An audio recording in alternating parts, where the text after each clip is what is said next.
Warhammer players are frustrated, and it's not because of dice rolls.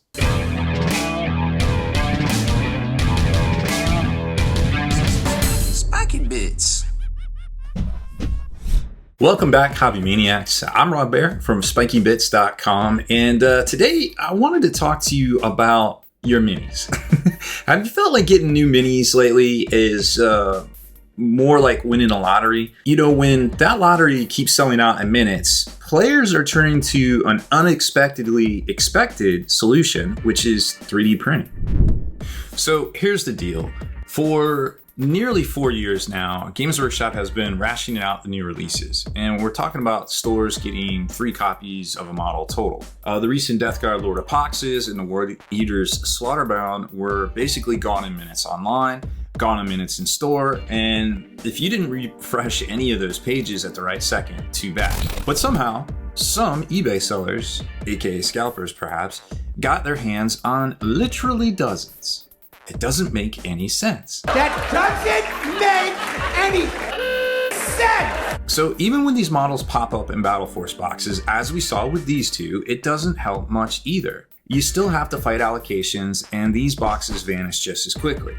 Chaos players in particular have had, a rough year. From Emperor's Children to Chaos Knights, 2025 was supposed to be the big year for them, but it feels more like a retail nightmare, I suppose. So what do players do when they can't actually buy the minis they want? Well, what did people do when they wanted songs and they couldn't get them 25 years ago? It's the same thing. They fire up a resin printer, and instead of paying scalper prices or waiting months for a restock, they print a close enough proxy, paint it up, and get back to gaming.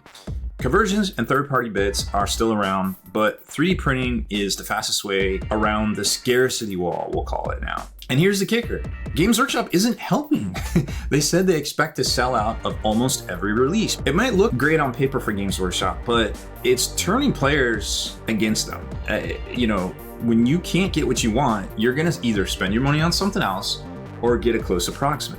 And when official stock is limited, it's no surprise that more people are turning to do-it-yourself solutions. So is Games Workshop accidentally pushing players into 3D printing? I mean, you could make the argument. I just did, basically.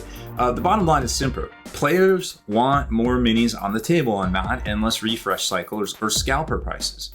So what do you think?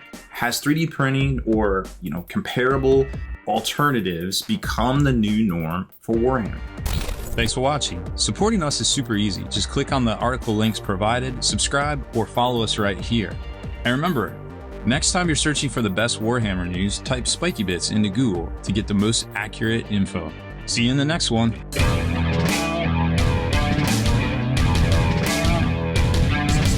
Spiky Bits.